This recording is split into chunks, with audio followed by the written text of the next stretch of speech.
पहले मूल अद्वैत में भोम जहाँ इश्क, तहाँ प्रेम रब्द में भया हुक्म हक। तहाँ प्रेम रब्द में भया हुक्म हक। पहले मूल अद्वैत में। सच्चिदानंद धाम धनी की बहुतै प्रसन्नताको अनुभूति भइरहेको छ। बाहिर पनि वर्षा भइरहेको छ, भित्र पनि वर्षा भइरहेको छ। बाहिर पानीको वर्षा भइरहेको छ, भित्र पानीको वर्षा भइरहेको छ। र विलम्ब नगरिकन प्रसङ्गतर्फ हामी अगाडि बढौं। मैले हजुरलाई हिजो परमधाम प्रवेश गराएको थिएँ। यहाँ लालदास महाराज भन्दै हुनुहुन्छ, पहले मूल अद्वैत में भोम जहाँ इश्क। मूल अद्वैत, अद्वैत भनेको एक दिल्ली भूमि, मूल परमधाम सबै भोम, त्यहाँको जमिन, हावा, पानी, माटो देखि लिएर सखियरको हृदयमा समेत अद्वैत भावना छ। यहाँ मूल अद्वैत भन्ने शब्द आएर मूललाई पक्राउने कोसिस गरिएको छ। वास्तवमा मूललाई पक्रिन सकियो भने सुरक्षित हुन्छ। जुन पानीको मूल छैन त्यो सुक्छ, तर मूल भएको पानी जति नै खडेरी परे पनि सुक्दैन। त्यस्तै कबीरजी कतै जाँदै हुनुहुन्थ्यो, उहाँले देख्नुभयो कि कसैले जाँतोमा अन्न पिसिरहेको थियो। त्यो जाँतो फनफनी घुमिरहेको थियो। जाँतोमा दुईटा फग्लेटा हुन्छ, एउटा माथि हुन्छ, अर्को तल हुन्छ। त्यो देखेर कबीरजीको मनमा एउटा भाव आयो। चलती चाकी देख के दिया कबीरा रोए, द्वै पाटन के बीच में साबुत बचान कोई। त्यो जाँतो घुमिरहेको देखेर उहाँ भावुक हुनुभयो। वास्तवमा समयको चक्रले अनि जिन्दगीको चक्रले पनि यसरी नै हामीलाई पिसिरहेको छ, जसरी अन्न पिसेर धुलो भइरहेको छ।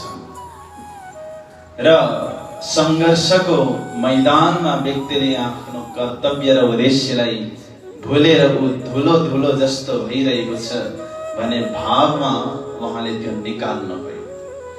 हुन पनि हो, दिन र रात रूपी समयको चक्रले हामीलाई पिसेको पिसै छ। अनि तर हजुरलाई थाहा छ होला, त्यो जाँतो पिन्दाखेरि सबै अन्न धुलो भएको हुँदैन। अगाडि कबीरजी भन्नुहुन्छ कि चाकी चाकी सब कोई कहे, पर किल्ली न कहा कोई। जो किल्ली से लग रहे, वाको बाल न बाका होई। चाकी चाकी त सबैले भन्छन्, तर किल्ली कसैले भन्दैन। बुझिने भाषामा भनिदिन्छु म, जाँतो जाँतो त भन्छन् सबैले, तर मानी चाहिँ धेरैले भन्दैन। जाँतो सबैले बुझेको हुन्छ, मानी थोरैले मात्रै बुझेको हुन्छ। तपाईहरु बुझ्नुहुन्छ? त्यो बीचको एउटा फलाम हुन्छ नि, त्यसलाई मानी भनिन्छ। कहिलेकाहीँ गाउँतिर पनि जाँदै गर्नुपर्छ। कृष्ण कन्हैया लाल त त्यो जाँतोमा बीचमा एउटा फलामको किल्ला हुन्छ, जसले मानी भनिन्छ। त्यो किल्लाको वरिपरि जो अन्न बस्न सक्यो नि, उसले पिसिनु पर्दैन। भने जस्तै जसले मूल सम्बन्धलाई पक्रिन सक्यो, ऊ पनि पिसिनु पर्दैन। त मूल के पक्रिने? एउटा मूल अद्वैत पक्रिने, अर्को मूल मेलामा पक्रिने, अर्को मूल बागा पक्रिने, अर्को मूल स्वरूप पक्रिने। कृष्ण कन्हैया लाल की ठाउँ ठाउँमा आउँछ नि, कतै मूल बागा भनेर आउँछ, कतै मूल मिलावा भनेर आउँछ, कतै मूल अद्वैत भनेर आउँछ, कतै मूल स्वरूप भनेर आउँछ, कतै मूल सम्बन्ध भनेर आउँछ। यदि हामी चाहे सम्बन्धको कुरा गरौँ, चाहे स्वरूपको कुरा गरौँ, चाहे बागाको कुरा गरौँ, चाहे मिलावाको कुरा गरौँ, चाहे अद्वैतको कुरा गरौँ, मूललाई पक्रिन सकियो भने हामी सुरक्षित हुन्छ। बोले कृष्ण कन्हैया लाल की जय। त त्यसैको सिलसिलामा हामी हिजोदेखि छौँ। मैले हिजो रङ्गमहलको 10 तलाको विशेषताको छोटकरीमा वर्णन गरिसकेको छु।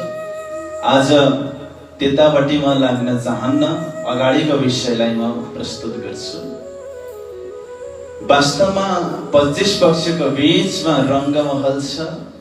प्रथम भौमको विशेषता रसैको चोक र मूल मिलावा, दोस्रो भौमको विशेषता भूल भुलवनी, तेस्रो भौमको विशेषता पडसाल, चौथो भौमको विशेषता निरत कक्ष, पाँचौं भौमको विशेषता शयन कक्ष, छठी भौमको विशेषता सुगपाल, सातवीं भौमको विशेषता 2 ताली हिण्डोला, आठवीं भौमको विशेषता 4 ताली हिण्डोला, नौवीं भौमको विशेषता दूरदर्शिका अनि 10मीमा चाँदनी छ। त यो मूल मिलावामा लीला कस्तो हुन्छ, लीला गर्नेवाला को हुनुहुन्छ? विशेष गरी मैले 5वटा परिवारको कुरा हिजो गरेको थिएँ। एउटा अखण्ड धाम धनी श्री राज महाराज स्वयं हुनुहुन्छ, अनि उहाँको आधादेवी शक्ति आनन्द स्वरूप श्यामाजी महारानी बडिरुवा ठकुरानी जी हुनुहुन्छ। अनि श्यामाजी अङ्ग हो सुन्दर साथ, उहाँका अङ्ग अङ्गबाट आनन्द स्वरूप 12,000 ब्रह्मात्माहरू छन्। उहाँहरू अष्टप्रहर लीलामा सहभागी हुनुहुन्छ परम धाममा। कहिले? जति बेला यो सृष्टि बनेको थिएन तैले। त लीला कस्तो हुन्छ त्यहाँ? धामधनीले लीला के गर्नुहुन्छ? म त्यहाँबाट अब सुरु गर्दैछु। हाम्रा चिन्तकहरू ब्रह्ममुनिहरू भन्नुहुन्छ कि ऋतु से लीला ना लगे, लीला से ऋतु जान, जब जैसी लीला जहाँ तब तैसी ऋतु परमान। ऋतु भनेको समय, लीला भनेको परमात्मा जो गर्नुहुन्छ त्यो सबै लीला हो। वास्तवमा एउटा हुन्छ व्यवहार अनि अर्को हुन्छ लीला। प्रणजी महाराजले प्रकटवाणीको पहिलो चौपाईमा भन्नुभयो, प्रकरण 37 को पहिलो नम्बरको चौपाईमा, अब लीला हम जाहिर करें। अब म लीलाको विषयमा वर्णन गर्न जाँदैछु, किनकि शास्त्रको माध्यमबाट धेरै भन्दा धेरै ज्ञान, व्यवहारिक ज्ञान हामीले सुनिसकेका छौँ। तर पूर्ण ब्रह्मको नाम धाम लीला र स्वरूपको विषयमा संसारमा ज्ञान जाहेर हुनको लागि एउटा स्वरूप संसारले प्रतीक्षा गरिरहेको थियो। जब त्यो स्वरूप आउनुभयो तब संसारलाई र दुनियाँलाई जे प्रयोजनको लागि उहाँ आउनु हुँदै थियो त्यो उद्देश्य पूरा गर्नको लागि भन्नुहुन्छ, अब म लीलाको कुरा गर्छु। एउटै हो व्यवहार र लीला, तर हामीले जति पनि कार्य गर्छौं त्यो व्यवहार हो। परमात्माले जति पनि कार्य गर्नुहुन्छ लीला हो। परमात्माले गरेको व्यवहार पनि लीला भन्छ। हामीले लीला गर्यौं भने पनि त्यो लीला हुन सक्दैन, वस्तुतः त्यो व्यवहार नै हुन्छ। त संसारमा के छ भने संसारमा हामीलाई समयले चलाउँछ, तर ब्रह्म धाममा समय पनि परमात्माको हुकुम तले हुन्छ। किनकि यहाँ त बिहान हुन्छ, दिउँसो हुन्छ, बेलुका हुन्छ। सुबह होती है, शाम होती है, जिंदगी यूं ही तमाम होती है। बिहान हुन्छ, दिउँसो हुन्छ, बेलुका हुन्छ, गर्दै गर्दै जाँदाखेरि जिन्दगी सकिएको थाहा नै हुँदैन। यो सबै गराउँछ समयले। बिहान आफ्नो आफ्नो कार्य व्यस्ततामा हामी जानुपर्छ। त्यसैले प्राणजी महाराजले कलश ग्रन्थमा भन्नुभयो, संसारको सबैभन्दा घोर अति घोर अन्धकार यदि केही हो भने त्यो सूर्य हो। हामीलाई विश्वास नलाग्न सक्छ, किनकि संसारमा अँध्यारो हटाउने त सूर्य हो, त्यो हामीले बुझेका छौँ। तर प्राणजी महाराजले आएर भन्दिनु हो, सूर्यभन्दा अन्धकारमय चिज अर्को केही छँदै छैन। यहाँसम्म भनिदिनु भयो कि जबदेखि सूर्य उदय भयो अंधकार तबदेखि सुरु भयो। जब थे सूरज देखिए लेत अंधेरे घेर, जीव पशु पंखी आदमी सब फिरे आपके फेर। किनकि बिहान भए पछाडि उज्यालो भए पछाडि हाम्रा वृत्तिहरू 10 दिशातर्फ जान्छन्, 100 दिशातर्फ जान्छन्। कसैको अफिस जानुपर्छ, कसैको ड्युटी जानुपर्छ, कसैको किचनतिर जानुपर्छ, धाम के धनी की। तर रात्रिको समयमा मान्छे सोच्छ केवल ऊ निद्रामा मात्रै जान्छ। तर दिन सुरु भए पछाडि मान्छेले माया जन्य कार्यमा आफूलाई प्रवृत्त गराउँछ। त्यसैले संसारमा उज्यालो त होला सूर्यको किरण आए पछाडि, तर अध्यात्ममय संसार अँध्यारो नै हुन्छ। किनकि सूर्यको किरणले बाहिरी दुनियाँको अँध्यारोलाई मेट्न सक्छ, तर आत्माको अँध्यारोलाई उसले मेट्न सक्दैन। किनकि सूर्यको प्रकाशमा नै मान्छेले माया जन्य कार्य बढी गर्छ। त्यसकारण सूर्य घोराति घोर अन्धकार हो। प्रणजीले यसरी व्याख्या गर्नुभयो। त यो सबै व्यवहार अन्तर्गत पर्दछ। लीला भन्ने शब्दसँग हामी अपरिचित छैनौं। हामीले परमात्माले कुनै कार्य गर्नुभयो भने त्यो भगवानको लीला हामीले बुझ्न सक्दैनौं। यो त दुनियाँले पहिलेदेखि नै भन्दै आइरहेको छ, हामीले पनि कति भन्यौं। तर यहाँ भनियो ऋतु से लीला नलगी, लीला से ऋतु जान। समयको आधारमा त्यहाँ लीला हुँदैन, लीलाको आधारमा समय चल्छ। जस्तो मैले हिजो उदाहरण दिँदै थिएँ पाँचमी भौमको सन्दर्भमा कि राज्य महाराज पनि सुत्नुहुन्छ अनि उठ्नुहुन्छ भनेर। त्यहाँ पनि रात पर्छ बिहान हुन्छ। तर परमधाममा राज्य महाराज रात परेर सुतेको होइन। जब राज्य महाराजले सुत्ने इच्छा गर्नुहुन्छ नि तब रात पर्छ।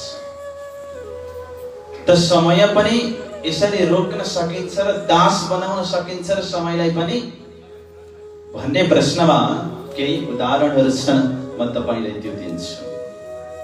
जस्तो कुन्तीको प्रथम पुत्रको नाम, जब कुन्ती कुँवरी नै थिइन् त्यति बेला पनि उनले एउटा पुत्रलाई जन्म दिएकी छिन्।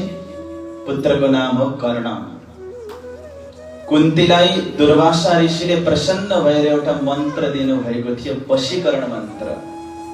उनले सत्यता परीक्षा गर्नको लागि सूर्यदेवलाई आह्वान गरेकी थिइन्। सूर्य उपस्थित भए। सूर्य भनेको समय हो कि होइन? त कुन्तीले नै सूर्यलाई आफ्नो वशमा ल्याउन सकेकी थिइन्। एउटा प्रमाण छ। अर्को प्रमाण के छ भने जब जयद्रथलाई मार्ने समय आयो महाभारतको युद्धमा, त्यति बेला श्री कृष्णजीले आकाशमा बादल लगाइदिएर सूर्यको किरणलाई रोकिदिनु भएको थियो। समयको विरुद्धमा गएर भगवान विष्णु कृष्णले पनि त्यो लीला गर्नु भएको महाभारतमा हामीले सुनेका छौं। त्यति मात्रै होइन, धुन्धुकारीलाई कसरी तार्ने भन्ने प्रश्नको उत्तर नपाए पछाडि गोकर्णजीले पनि सूर्यको गति रोकिदिनु भएको थियो। यही संसारमा साना साना शक्तिहरूबाट पनि समयलाई रोक्ने कार्य तथा कोशिशहरू भएका छन् भने पूर्ण ब्रह्म अक्षरातीत श्री कृष्णजी जो त परात्पर पूर्ण हुनुहुन्छ, उहाँको लागि असम्भव भन्ने कुरा केही छैन। हुन त दार्शनिकहरूले नै भने असम्भव भन्ने कुरा मूर्खको डिक्सनरीमा मात्रै हुन्छ भनेर। तर वास्तवमा यो कन्सेप्ट भनेको परम धामको हो। त्यसैले महामन्त्री प्राणजी महाराज बाणीमा भन्नुहुन्छ, चाँद सूरज धनी के हजुर सोमै क्या कहूँ ताको नोर। चाहे चन्द्रमाको कुरा गरौँ चाहे सूर्यको कुरा गरौँ सबै धाम धनीको सेवकको रूपमा उनीहरू उपस्थित हुन्छन्। वास्तवमा संसारलाई उज्यालो दिन्छ सूर्यले, सूर्यमा उज्यालो हाल्दिने कार्य परमात्माले गर्नुहुन्छ। त्यसैले अष्टप्रहर सेवाको सन्दर्भमा कुरा गरौँ, परमधाममा अष्टप्रहर यानि कि 8 प्रहरको लीला के कस्तो हुन्छ, बिहान 6 बजेबाट प्रारम्भ हुन्छ। अलिकति म समयको कुरा गर्छु। 24 घण्टा हुन्छ एक दिन र एक रातमा, र 24 घण्टामा 8 प्रहर हुन्छ, एक प्रहरमा 3 घण्टा हुन्छ, एक प्रहरमा 8 घडी हुन्छ र एक घडीमा 22.5 मिनट समय हाम्रा चिन्तकहरूले बताउने गर्नुहुन्छ। विशेष गरी परमधामको सन्दर्भमा कुरा गर्दा म फेरि एकचोटि मैले समराइज गरेँ। एक प्रहरमा 3 घण्टा हुन्छ अनि एक घडीमा 22.5 मिनट हुन्छ। 24 घण्टामा 8 प्रहर हुन्छ। यति समयको मापदण्डलाई पक्रिएर आउनुहोस् हामी लीलाभित्र प्रवेश गरौँ। बिहानै जब 6 बज्छ तब राज्य महाराज पाँचमी भोमको रंग बरवाली मन्दिरबाट उठ्नुहुन्छ अनि तेस्रो भोमको पडसालमा आएर किनारमा झरोखामा आएर उभिनुहुन्छ अनि पशु पक्षीहरूलाई दर्शन दिनुहुन्छ, वन जंगलहरूलाई दर्शन दिनुहुन्छ आफ्ना अमृत भरी नजरहरूले। त मैले यहाँ भने राज्य महाराज 6 बजे उठ्नुहुन्छ। कन्सेप्ट त्यही हो, 6 बजेर राज्य महाराज उठ्ने होइन। जब राज्य महाराज उठ्नुहुन्छ नि तब 6 बजे समयले आएर सेवा गर्छ। राज्य महाराज उठ्ने बेलामा 6 बजेको समयले आएर आफ्नो सेवा गरेको हो, तर सजिलोको लागि समयको आधारमा लीला बताउनु पर्ने भएकोले गर्दा मैले भने 6 बजे राज्य महाराज उठ्नुहुन्छ र तेस्रो भोमको पडसालमा आएर उभिनुहुन्छ। तीजी भोम की जो पडसाल, ठौर बड़े दरवाजे विशाल, धनी आवत है उठी प्रात।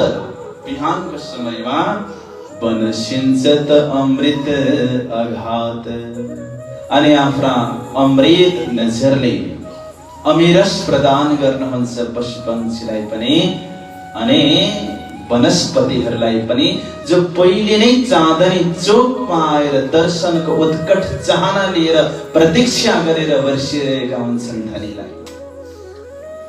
किनकि परमधामका पशु पक्षीहरूको प्रेमको त कुनै उपमा छैन। हुन त संसारमै पनि हेर्ने हो भने संसारका पक्षीहरूले पनि मिठो स्वरमा गुडानुवाद गरिरहेका हुन्छन्। वास्तवमा मैना सुगाले पनि कृष्ण कृष्ण भनिरहेका हुन्छन्। यहाँ पनि कुनै कुनै चराले काफल पाक्यो भनिरहेका हुन्छन्। उनीहरूको बोली कति मिठो हुन्छ, कोइलीको बोली कति मिठो हुन्छ। तिनीहरू त यही संसारका हुन्, झन् परमधामका पन्छीहरूको आवाज कति मिठो होला। पंखी पियूं पियूं तुही तुही करे, कई विध धनीको हृदय धरे। पंक्षीले पियूं पियूं तुही तुही, खसम खसम राज राज गर्दै आवाज लगाइरहेका हुन्छन्। मधुर त्यो तान उनीहरूले छेडिरहेका हुन्छन् र पशु पक्षीको बीचमा कुनै पनि प्रकारको द्वेष त्यहाँनेरि छैन। बाघ बकरी एक सँग चरे, बाख्रो र बाघ एकै ठाउँमा चरिरहेका हुन्छन्। करेन किसिसो बैर, बैर भाव उनीहरूमा छैन। प्रेमै प्रेम छ, प्रेमको अतिरिक्त अरू केही पनि त्यहाँनिर छैन।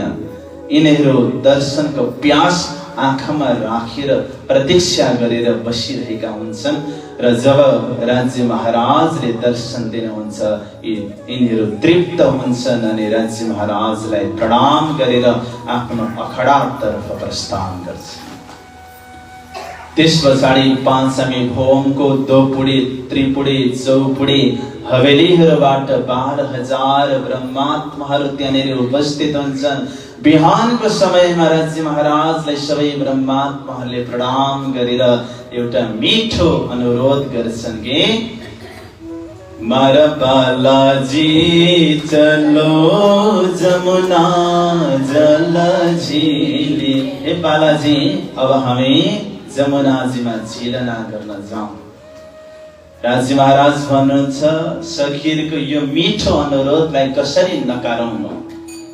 ठीक छ, त्यसो भने हामी कहाँ जाने? जमुनाजीमा झिलना गर्न जाने। अब तेस्रो भोमबाट बिस्तारै सखीहरूको जुद्धहरूको बीचमा राज्य महाराज मौरीको बीचमा रानो जस्तो भएर अपार शोभाले सुसज्जित भएर अगाडि बढ्नुहुन्छ। अनि 28 स्तम्भको चोकबाट सिधा भित्र पसेर प्रथम चौरस हवेलीमा गएर ईशान कोणको कुनाको मन्दिरलाई छोडेर दोस्रो मन्दिर त्यसलाई पनि छोडेर तेस्रो मन्दिरमा सिँढी छ, त्यहाँबाट दोस्रो भोममा आउनुहुन्छ। दोस्रो भोमबाट प्रथम भोममा आउनुहुन्छ। प्रथम भोमको 28 स्तम्भको चोकलाई पार गर्दै गर्दै दरवाजाको मन्दिरलाई पार गर्दै गर्दै दरवाजा भन्दा बाहिर आउनुहुन्छ, जसको दुवैतर्फ 4x2 मन्दिरको लम्बा चौडा 2वटा चौतराको शोभालाई सखीहरूले निहार्छन्। त्यस पछाडि अगाडि सिँढी हुन्छ, भोमभरको सिँढी। त्यसबाट तल झर्छन् 100 सिँढी, 20 चाँदा र 80 पगथीलाई पार गरे पछाडि चाँदनी चोकको अति नरम अति मुलायम बालुवाको स्पर्श सखीहरूको चरणले गर्छ। त्यो बालुवा अति नरम छ, हीरा जस्तो छ, त्यो चम्किरहेको छ। अद्भुत प्रकाश राशिलाई त्यसले फ्याँकिरहेको दर्शन गर्छन् सखीहरूले। जब सखीहरू रंग महलबाट जमुनाजीतर्फ प्रस्थान गर्छन्, जाँदै गर्दाखेरि उत्तर दिशामा लाल वृक्षवाला चबुतरा छ भने दक्षिण दिशामा हरा वृक्षवाला चबुतरा छ। त्यो वृक्ष 2 भोम तेस्रो चाँदनीको छ। वृक्षको छाया त्यो चबुतराको किनारबाट न भित्र गएको छ न बाहिर गएको छ। ती अमृतका 2वटा वृक्षमा लटरम्म फलेका फलहरू र फलहरूबाट आएको सुगन्धको मिठो अनुभवलाई सम्हाल्दै सखीहरू अगाडि बढ्छन्। चाँदनी चोकको 166 मन्दिरको एरियालाई पार गरेर अझै पूर्वतर्फ बढ्दाखेरि 2 मन्दिरको बीचमा एउटा रोस आउँछ, जो अमृत घाटको बीचमा आउँछ। दायाँ पनि अमृत यानी कि आँपका वृक्षहरू छन्, बायाँ पनि आँपका वृक्षहरू छन्, किनकि चाँदनी चोक जुन घाटमा अवस्थित छ त्यो घाटको नाम हो अमृत घाट। मैले हिजो दोस्रो परिक्रमाको सन्दर्भमा भनेको थिएँ कि रङ्गमहलको पूर्व दिशामा 7 घाट छ भनेर। उत्तरदेखि दक्षिणतर्फ जाँदाखेरि क्रमशः केल, लिबोई, अनार, अमृत, जाम्बु, नारङ्गी र बटको घाट छ। मध्यमा अमृतको घाट छ। 3 घाट दायाँ छ, 3 घाट बायाँ छ। र त्यो घाटमा वृक्ष कति छ भन्दा 2टा घाटमा केल घाट र बट घाटमा बडे वनको 5 हार वृक्षहरूको लहर छ भने अन्य घाटहरूमा लम्बाइतर्फ 1000 वृक्ष अनि चौडाइतर्फ 250 वृक्ष। एउटा घाटमा 2,50,000 वृक्ष 2 मन्दिरको दूरीमा अवस्थित छ अनि त्यसको उचाइ 2 भोम र तेस्रो चाँदनीवाला छ।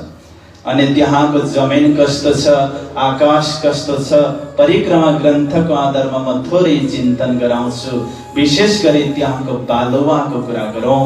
त्यो बालुवामा प्रकाशै प्रकाश छ र प्रकाश भइकन त्यो शीतल छ र त्यो बालुवा यस्तो लाग्छ कि कसैले यहाँनिर हीरा छरेको छ। र हीरा पनि एक नासको होइन, कुनै ठुला कुनै साना, कुनै 2 पाटे कुनै 3 पाटे कुनै 4 पाटे।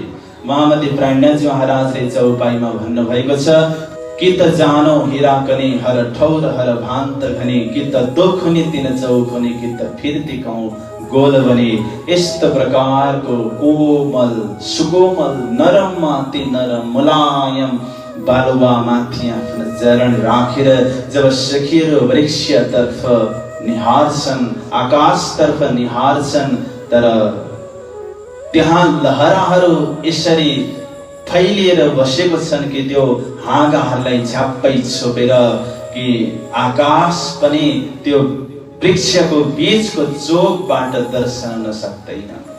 यही भावलाई महामती प्राणनाथजी महाराज चौपाईमा भन्नुहुन्छ, इत लता जडिया अति घन ऊपर फूलों के फूल हे बन, जानो जबेर रंग अनेक कुन्दन वे जडे विवेक। वृक्ष दुई तले छन् र वृक्षको चाँदनीमा लहराहरू यसरी झ्याम्म परेर फैलिएका छन्। ती बेलियाहरू ती लताहरूमा अनगिन्ती मिठा मिठा सुगन्धले भरिएर अनन्त अनन्त रङ बोकेका फूलहरू फुलिरहेका छन्। त्यो फूलमा भँवरा पुत्तली आदि नाचिरहेका छन्। उनीहरू मदहोस भएर त्यो फूलको रस जुस्समा व्यस्त छन्। उनीहरूको गुन्जनले गर्दाखेरि एउटा साङ्गीतिक माहौल त्यहाँनिर अनुभव हुन्छ सखीहरूलाई। यस्तो लाग्छ कि कसैले सोनमा चित्र विचित्र चित्रकारी चित्रित गरिएको हो।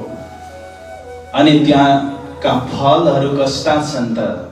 प्रणनाथजीले भन्नुभएको छ, कै मिठे मिठे मिठरडे, कै फर्सी फर्सी मुख पर, कै तीखे तीखे तिकरडे, कै खट्टे खट्टे खटवर।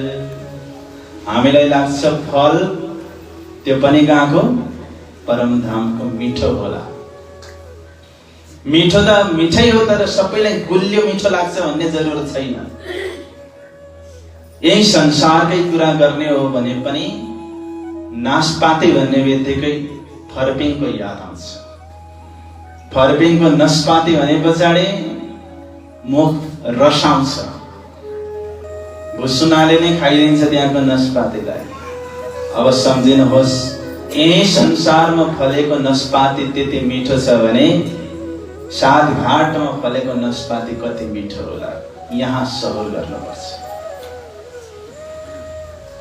यही संसारकै कुरा गरौँ, एउटा जुजु थौ भन्ने हुन्छ, दही। जुजु भनेको चाहिँ राजा अरे नेवारी भाषामा। यहाँ कोही हुनुहुन्छ? जुजु भनेको राजा, धौ भनेको दही, दही मध्येको राजा अरे भन्ने बित्तिकै खान मन लाग्छ नि। जुजु धौ भन्ने बित्तिकै मुख रसाएर आइगयो हैन? यही संसारको भक्तपुरको दहीमा त्यति प्रेम छ, परम धाममा त्यति दहीको सागरै छ। सुन्दर साथी, त स्वाद घाटमा फलेका ती फलहरू कुनै गुलिया छन्, कुनै अमिला पनि छन् है। हरेक प्रकारको स्वाद छ त्यहाँनिर। कुनै टर्रा पनि छन् त्यहाँका फल, कुनै नुनिला पनि छन्, कुनै पिरा पनि छन्। पिरो पनि फल हुन्छ र गएर खोर्सानी खानु। कृष्ण कन्हैया लालको। अनि त्यहाँ केल लिबई अनार अमृत जाम्बो नारङ्गी बट भनेर 7वटा फलको प्रजातिको वर्णन गरियो। तर त्यति मात्रै फल होइन, त्यो प्रतिनिधि फलहरू हुन्। एक खुशबु और खुशबु, दुईटा विशेषताको वर्णन गरियो। एउटा शोभाले भरिपूर्ण छ त्यो, अनि खुशबु सुगन्धले भरिएको छ। वास्तवमा फल पाके पछाडि त्यसको सुगन्ध कति मिठो चल्छ। कुनै कोठाभित्र केरा पाकेको छ भने बाहिरबाट थाहा हुन्छ कि भित्र केरा पाकेको छ। त्यसैले त परमधाममा सुगन्धको बाढी आउँछ अरे, बाढी। कहाँ कहाँ छ सुगन्ध परमधाममा? कहाँ चाहिँ छैन? यो प्रश्न हो।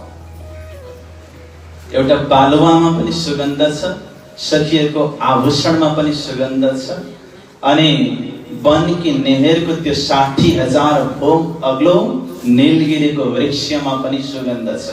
त्यो श्रीखण्डको वृक्ष हो, त्यो एउटै वृक्षले पुरै परमधामलाई सुगन्धित गरेको छ भनेर वाणीमा भनिएको छ। सुन्दर साथी, त हामी अमृत घाटको बीचमा छौँ, दुई मन्दिरको बाटोमा छौँ, दायाँ बायाँ वृक्षहरू छन्। 1834 मन्दिरको यात्रालाई पार गरेपछि हामी बन्दिशको रोशमा पुग्न सक्छौँ। प्रसङ्गलाई पहिले याद गर्नुहोस्, हामी के गर्दैछौँ? राज्य महाराजसँग जमुनाजीमा झिलना गर्न जाँदैछौँ। हामी कहाँ पुग्यौँ? चाँदनी चोकदेखि पूर्व दिशातर्फ जाँदैछौँ। दुई मन्दिरको चौडा भएको बाटोमा हिँडिरहेका छौँ। वरिपरि फलफुलको घारीलाई हामीले हेरिरहेका छौँ र 1834 मन्दिरलाई पार गरे पछाडि हामी बन्दिशको रोशमा पुग्छौँ। त्यहाँ बडे वनका दुई हार वृक्षहरूको शोभा छ। त्यसको 500 मन्दिरलाई पार गरेर 3 सिँढी चढेपछि पालको रोश आउँछ। सुन्दर साथी, जमुनामा झिलना गर्ने त जाने, तर कसरी जाने? बाटो देख्नु पर्यो कि परेन? बन्दिशकी रोशलाई 500 मन्दिरको चौडालाई पार गरे पछाडि 3 सिँढी उक्लिनु पर्छ अनि पालकी रोश आउँछ। त्यसको 250 मन्दिर चौडा एरियालाई पार गरेर अझै 3 सिँढी उक्लिनु पर्छ, पाल आउँछ। त्यसको 250 मन्दिरलाई पार गर्नुपर्छ, 3 सिँढी झर्नुपर्छ, जल्दिसकी रोश आउँछ, यानी कि जमुनाजीको तट आउँछ। त्यसलाई पनि 250 मन्दिर पार गरेर अगाडि बढेर 3 सिँढी तल झरे पछाडि मात्रै जमुनाजीको जललाई स्पर्श गर्न सकिन्छ। यो परमधामको यात्रा सखीहरूको यो आनन्द र विलासको व्याख्या हो। कहाँ गए सुख जोएका जमुना जरी किनार। सखीहरू, त्यो सुख कहाँ गए होलान्? धनीसँग नयाँ नयाँ श्रृङ्गारमा सजिएर आनन्दमा रमाउँदै आनन्दले मुदित हुँदै हामी त्यो लीलामा सहभागी भएको सुख थाहा छैन कहाँ गयो। तर त्यसलाई प्राप्त गर्ने फेरि कोसिसमा हामी जानुपर्छ। याद गर्ने बित्तिकै त्यो हृदयमा त्यो अनुभव आउन सक्नुपर्छ।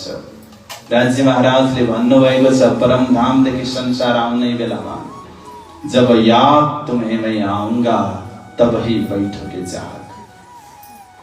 जब संसारमा गए पछाडि मेरो याद मात्रै आयो भने आफूले धाममा आफूलाई जागृत अवस्थामा पाउनेछु। त यहाँ याद गर्ने परमधामको, आफ्नो आत्मालाई परमधाममा जागृत गर्ने अनि निज नयनद्वारा त्यो सुख र अनुभूतिलाई अनुभव गर्ने। त्यसैले परिक्रमा ग्रन्थमा भनियो, अब आओ रे इशक भानु हम, देखो वतन अपना निज धाम, करो चरण तले विश्राम, बिलसों पियाजिसों प्रेम काम। त्यसैले अब आओ रे इशक भानु हम, हे प्रेम अब आओ म मेरो चाहनालाई पूरा गर्न सकौं। हामी जमुनाजीमा पुगेका छौं। जमुनाजीमा जब हामी पुग्छौं, चाँदनी चोकदेखि सिधा पूर्व त्यहाँनेरि पाट घाट छ जसमा हामी स्नान गर्ने गर्दछौं, जसमा सखीहरू स्नान गर्ने गर्दछन्। जमुनाजीको तल जमिनबाट 4 को 4 हारे थम्ब उठेर छत पटेको छ र त्यो छतमा 3 दिशातर्फ कठेडा लागेको छ जलतर्फ। अनि त्यो छतमा उभिँदाखेरि कम्मरसम्म पानी आउँछ। अनि त्यहाँको लीला कस्तो हुन्छ?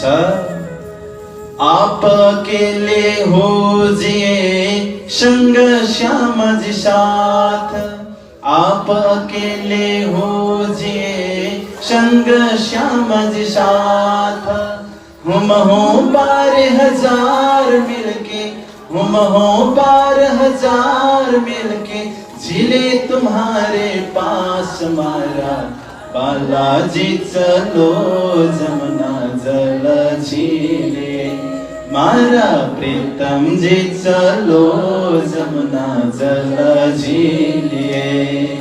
एकापट्टि राज्य महाराज अर्कोपट्टि 12,000 परमात्माहरू बसेर राज्य महाराज अनन्त अद्वैत स्वरूप धारण गर्नुहुन्छ अनि सखीहरूसँग झिलना गर्नुहुन्छ। झिलना पछाडि दिव्य श्रृंगार हुन्छ त्यसको चाँदनीमा अनि सखीहरू पाड घाटबाट उत्रिएर हल्का श्रृंगारमा सजे पछाडि सिधा जान्छन् कुञ्ज निकुञ्ज वनमा। कुञ्ज निकुञ्ज वन रङ्गमहलको दक्षिण दिशामा पर्छ। वास्तवमा कुञ्जवन या निकुञ्ज वनको शोभा कस्तो छ भने त्यो सबै फुलले बनेको छ। फुल कति नरम हुन्छ, कति मासुम हुन्छ, कति कोमल हुन्छ। दुई फोम तेस्रो चाँदनीवाला चाहे कुञ्जको मन्दिरको कुरा गरौँ चाहे निकुञ्जको कुरा गरौँ, हर चीज त्यहाँको शैया, त्यहाँको झ्याल ढोका थम्ब दिवालहरू सबै फुलले बनेको छ।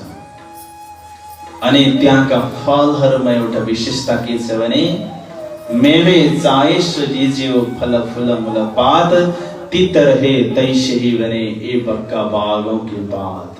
त्यहाँनिर जुन फल लिन चाहे पनि प्राप्त गर्न सकिन्छ, तर त्यो अखण्ड भूमि भएकोले गर्दाखेरि फल तोडे पछाडि हातमा पनि फल बोटमा पनि फल सिद्धिदैन। तर संसारमा फल टिपेपछि टिपेको ठाउँ खाली हुन्छ, हातमा नयाँ फल आउँछ। तर त्यहाँनिर टिप्ने र सकिने भन्ने नियम लागू हुँदैन। यसकै उदाहरणलाई म एउटा यहाँ घटाएर देखाइदिन्छु। तपाईको मोबाइलमा फोटो छ, त्यो फोटो तपाईले शेयर गर्नुभयो भने तपाईको मोबाइलबाट सबै डिलिट भएर जान्छ त त्यो। तपाईले 500 जना आफ्ना साथीहरूले त्यो फोटो शेयर गर्नुभयो भने पनि तपाईको मोबाइलमा सिद्धिदैन त्यो। त्यस्तै त्यहाँको फल टिपे पनि तुरुन्तै नयाँ आइहाल्छ। तित रहे तैसे ही बने ए बक्का बागों की बात। कुञ्ज निकुञ्ज वनमा त्यहाँनिर दौडिने प्रतिस्पर्धा हुन्छ। यस्तो शर्त लगाइन्छ कि एउटा सखीले अर्को सखीलाई छुने, जुन सखी कब्जामा आइन् पकडिनेवाला सखीको हातमा उनी बिकिन्। कुञ्जवन की रेती में चलो पिया दौड़िए जाए, जो जाको छुई लेता है सो ताके हात बिकाए। त्यहाँको लीलालाई पूरा गरे पछाडि 12,000 ब्रह्मात्माहरू राज्य महाराजको साथमा फूलबाग र नूरबागमा जान्छन्। फूलबाग और नूरबाग में चल पिया बैठिए जाए, लहरे आमे सुगंध की बासरई महकाए मारा बालाजी, चलो जमुना जल झिले। 1500 मन्दिरको लम्बा चौडा त्यो फूलबागमा 10 को 10 हारे बगैँचा छ। एउटा बगैँचामा 4 को 4 हारे साना साना बगैँचाहरू छन्। त्यहाँनिर जम्मा 4012 चेहेबच्चाहरू छन्। चेहेबच्चा भनेको पानीको कुण्ड, पानीको कुण्डबाट अनन्त अनन्त फोहराहरू निस्किएको छ। अनि फूलको यस्तो त्यहाँनिर सुगन्ध व्याप्त भएको छ कि त्यहाँनिर सुगन्धको लहर आउँछ। त्यसलाई पार गरेर सखीहरू उत्तर दिशातर्फ लाल चबुतरामा जान्छन्। लाल चबुतरामा बसेर गर्ने के भने पशु पंक्षीको खेल तमासालाई हेर्ने। बडो बन और लाल चबुतरा चलो बैठिए जाए, पशु पंक्षी मुजरे को आवे नए नए खेल दिखाए। पशु पंक्षी दर्शनको लागि आउँछन्। अनि लाल चबुतराको उत्तरतर्फ 41 को 41 हारे बढी वनको वृक्ष मुनि अखाडाहरूमा ती पशु पंक्षीहरूको वास छ। त्यो बडो वनमा माथि हिन्डोला लागेको छ, झोला झुलेको छ। तल बडे बडे परमधामका पशु जनावरहरू आवत जावत गर्छन्। माथि के छ, सखीहरू झोलामा झुलिरहेका छन्। तल जनावरहरू विचरण गरिरहेका छन्। सखीले विचरण गर्दै गर्दाखेरि ती जनावरहरूको आवत जावतलाई उनीहरू देख्न सक्छन्। बडो वन ऊंचे हिंडोले तले जीत हाथी जात आवत, कहूं केते बडे जनावर इन चौगान खेल करत। कस्ता कस्ता जनावर छन् अरे भने हात्ती, घोडा, बैल, बकर, सावर, चित्तल, हरण, मेढे, पाडे, पशवाडे, कै खेले उल्टरन। त्यहाँ मृग, कस्तुरीहरू, हात्ती, गैंडाहरू बडा आनन्दसँग स्वच्छन्दसँग खेल तमासा गर्छन्। र उनीहरू किन त्यसो गर्छन् भन्दाखेरि राज्य र सखीहरूलाई खुश बनाउनको लागि। त्यहाँनेरि युद्ध चल्छ जनावरहरूको बीचमा, तर बाजी लाग्छ सखीहरूको बीचमा। झगडा हुन्छ, फाइट हुन्छ, जनावरहरूको हार जित हुन्छ सखीहरूको। वास्तवमा यही संसारमा पनि स्पेनको राष्ट्रिय खेल भनेको साँडे जुधाउने हो। नेपालमा पनि नुवाकोटतिर साँडे जुधाउँछन् अनि अरू बसेर रमिरहेछन्। उनीहरूले मानिसहरूलाई के गराउँछन्? मनोरञ्जन दिलाउँछन्। तर यहाँको र त्यहाँको मिल्दैन। त्यहाँको आफ्नो स्वेच्छाले गर्छन्, यहाँनेरि बाध्य गरिन्छ। फरक त्यो मात्रै हो। र एक समूह सखीहरू पक्षमा, एक समूह सखीहरू विपक्षमा। आजको दिनको कुरा गर्दाखेरि त्यहाँ प्रतिस्पर्धा चल्छ कसको भन्दा हात्ती र खरायोको। एक खरगोश जवेरका चले रुहों के मनसों, बड़ा फेल लडे अरसका, कहो कौन जीते नमो। एकपट्टि हात्ती छ, अर्कोपट्टि खरायो छ। यिनीहरूले कम्पिटिसन गर्यो भने कसले जित्छ? राज्यले जसलाई जिताउन चाहनुहुन्छ उसले जित्छ। बोलो श्री प्राणनाथ बिहारी की। जहाँ आप तहाँ नजर, जहाँ नजर तहाँ मेहर। जता जता नजर दिनुहुन्छ उसमा कृपा आउँछ अनि शक्ति पनि उसलाई आउँछ। अनि एक सखीहरू हार्नेवाला, एक सखीहरू जित्नेवाला, अनि जित्नेवाला सखीलाई वनमाला लगाइदिनुहुन्छ राज्य महाराजले अनि बधाई दिनुहुन्छ। तर त्यहाँ कसैलाई जित्नुको घमण्ड पनि हुँदैन, हार्नुको दुःख पनि हुँदैन। किनकि त्यहाँ के छ? एक दिल्ली छ। यो लीलालाई पूरा गरे पछाडि सखीहरू पुनः रङ्गमहलको दरवाजाबाट भित्र प्रवेश गर्छन् अनि तेस्रो भौममा गएर 28 स्तम्भको चोकबाट पढसालतर्फ यात्रा गर्छन्। त्यहाँ गए पछाडि सबैभन्दा पहिलो कार्य के हुन्छ भने राज्य महाराजको श्रृंगार हुन्छ, सखीहरूको दिव्य श्रृंगार हुन्छ, श्यामाजीको श्रृंगार हुन्छ। राज्य महाराजको श्रृंगार देहलानमा हुन्छ। 4 जना सखीहरूले सजाउँछन् अनि श्यामाजीको श्रृंगार 28 स्तम्भको चौकदेखि दक्षिण दिशातर्फको दोस्रो हार 6000 मन्दिरको पहिलो मन्दिरमा हुन्छ, आसमानी रङको मन्दिरमा। त्यहाँ पनि 4 जना सखीले ठकुरानीजी श्यामाजीलाई श्रृंगार गराउँछन् अनि एक सखी र अर्को सखीको श्रृंगार हुन्छ। 6000 मन्दिरको 2 हारमा सबै सखीहरू श्रृंगारमा सुसज्जित भएर ठकुरानीजी सहित 28 स्तम्भको चोक हुँदै पढसालतर्फको यात्रा गर्छन्। जब 3 सिडी चढ्नु पर्ने हुन्छ त्यति बेला श्यामाजीको मनमा एउटा भावना आउँछ, अर्श मिलावाले चले। अर्श परमधामको सखीहरूको मिलावा लिएर बढी रुह श्यामाजी जब चल्दै गर्दाखेरि त्यो 3 सिडी उक्लिने ठाउँमा आए पछाडि यस्तो भावना आउँछ कि राज्य महाराजले मेरो हात पक्रेर तानी दिए हुन्थ्यो। त्यो भावलाई बुझेर राज्य महाराज 1 सिडी तल झरेर ठकुरानीजीको हातलाई पक्रेर तान्नुहुन्छ। सबै श्रृंगारमा सुसज्जित भएको सखीलाई स्वागत गर्नुहुन्छ अनि त्यो 4 मन्दिर लम्बा, 1 मन्दिर चौडा चबुतरामा बाल भोग हुन्छ। तबसम्म 7:30 बजेको समय पुरा हुन्छ, यानी कि पहिलो प्रहरको 4 घडी समय व्यतीत भयो र घडीमा हेर्दाखेरि 7:30 बजेको समय भइसकेको हुन्छ। त्यस पछाडि सखीहरू 40 जुत्थ छन् परमधाममा।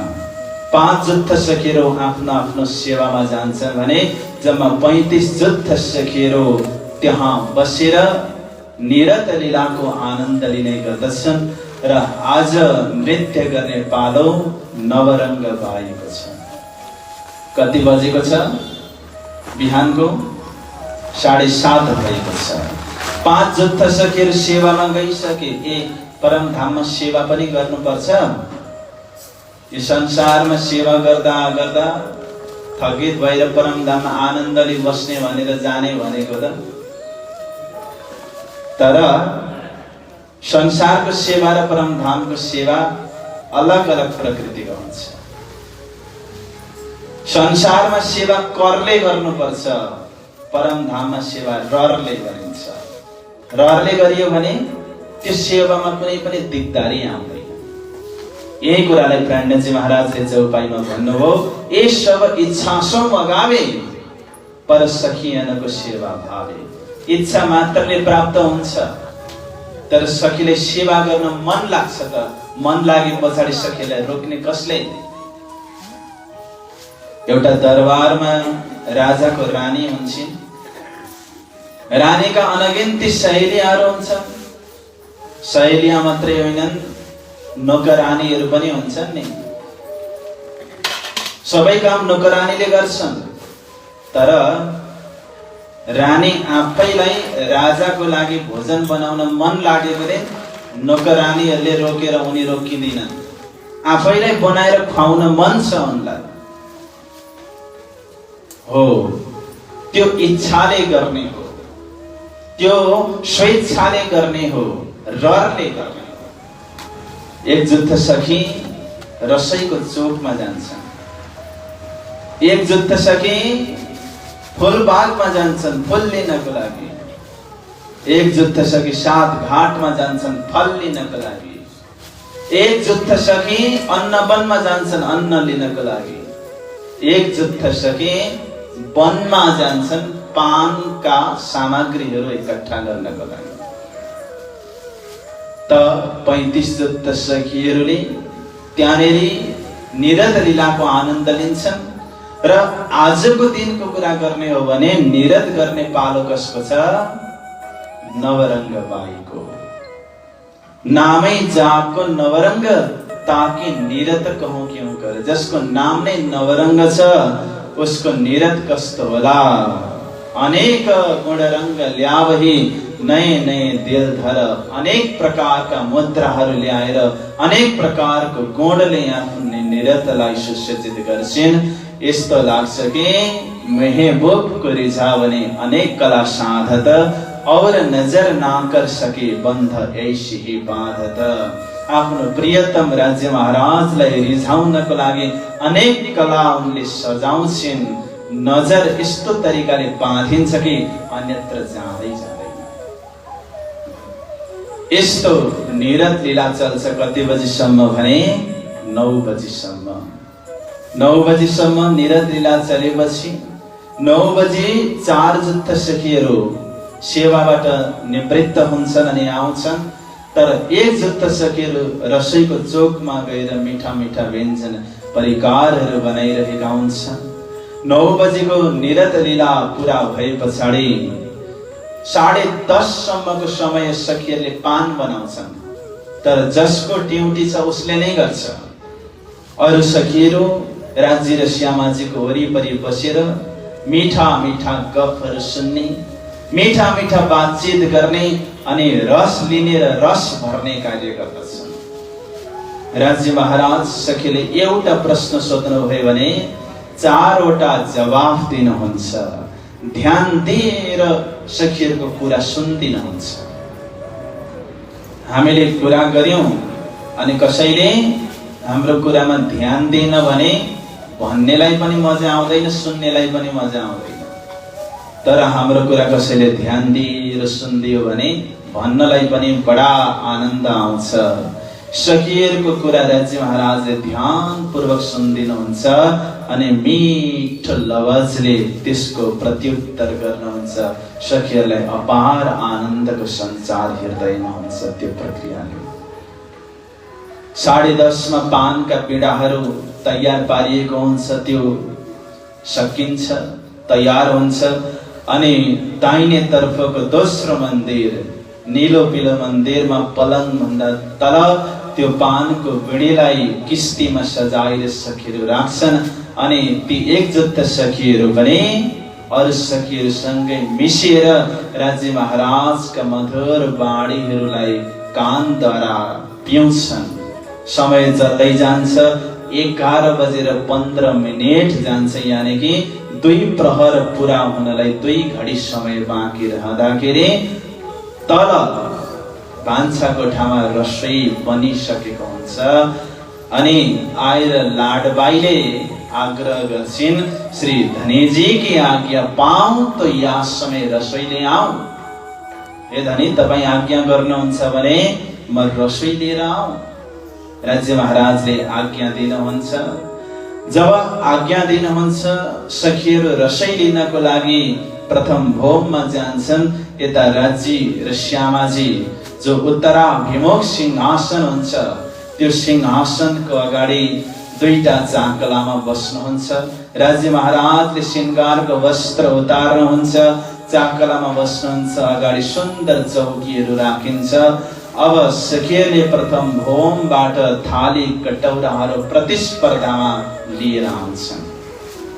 यही भावलाई महामती प्राणजी महाराजले भन्नुभयो, एकले चली साँपको कटौरी, तापे छिनले चले दूसरी, तिन्थे झोंटले चले तीसरी, चौथी वापै तेरे दौरी, जो कदी छिन ले तहे जिन विपर रोशन काहू किन पे, ये तथे जो फिर कर गया तिन जाय और कटौरी ले आइया। कस्तो खालको लीला हुन्छ भने एउटा सखी भोजनको कटौरीहरू बोकेर आउँदै गरेकी हुन्छन्।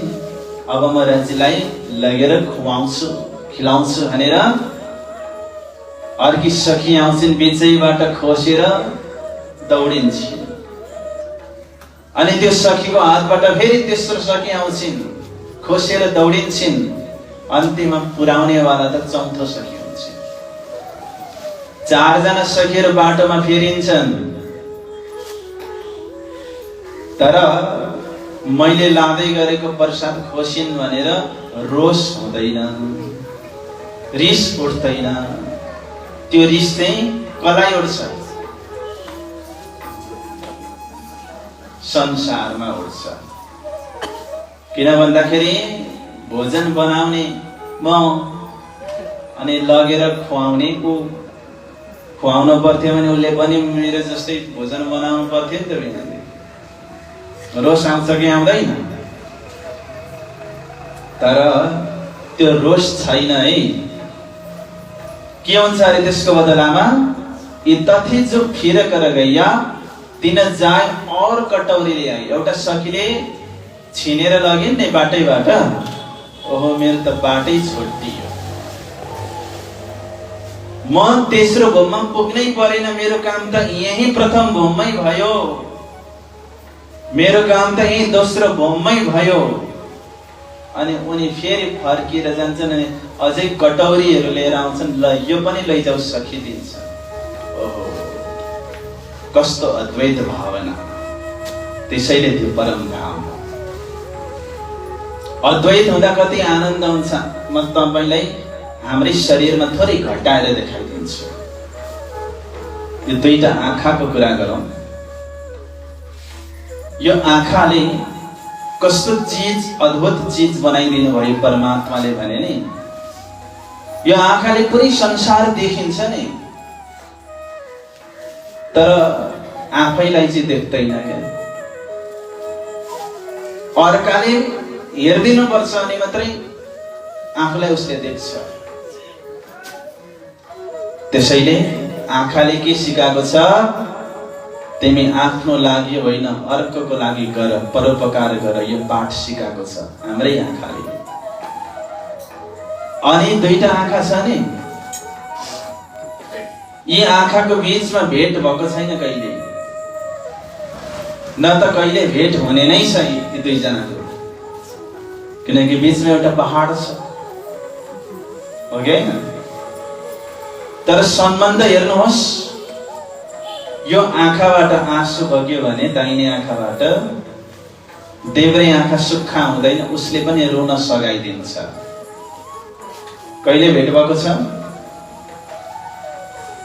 त्यस्तो सम्बन्ध छ हेर्नुहोस्। अनि हात र आँखाको सम्बन्धलाई हेर्नुहोस्। हातमा चोट लाग्यो भने आँखाले रोइदिन्छ। चोट त हातमा लागेको नि, आँखाले रुनु पर्यो किन? त्यही त हो अद्वैत भनेको। ल हातमा चोट लाग्यो, आँखाले त रोइदियो। जब आँखाबाट आँसु बग्छ नि, फेरि त्यही हातले पुज्छ त्यसलाई। यस्तो अद्वैत सम्बन्ध। दाँत र जिब्रोको सम्बन्ध हेर्नुहोस्। रस चाहिएको हुन्छ केलाई?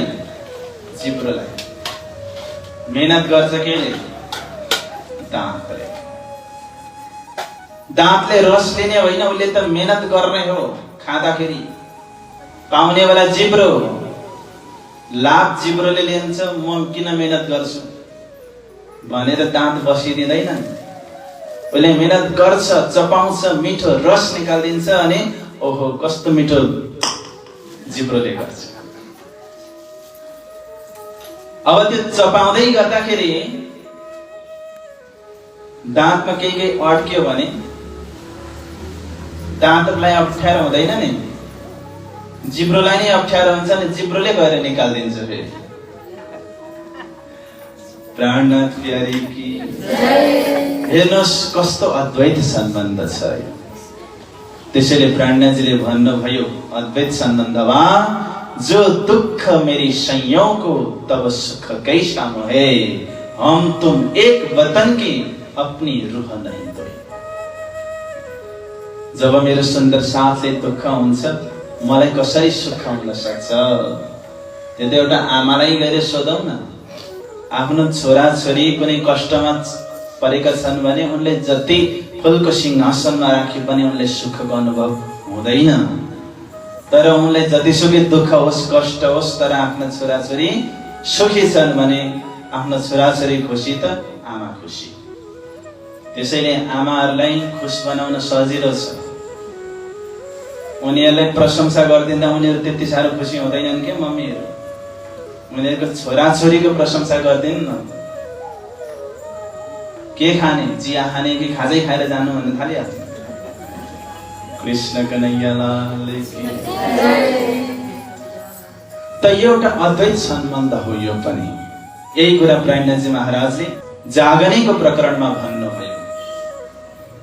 इंद्रावती ने हो अंगी संगे इंद्रावती मारो अंग, जे अंग सौंपे इंद्रावती ने तेने प्रेमे रमाडो रंग।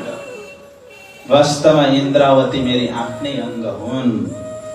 यदि कसैले आफ्नो अंग इंद्रावतीलाई दिन्छ भने उसलाई सुख दिने ग्यारेन्टी म लिन्छु, राज्यले भन्नुभएको छ।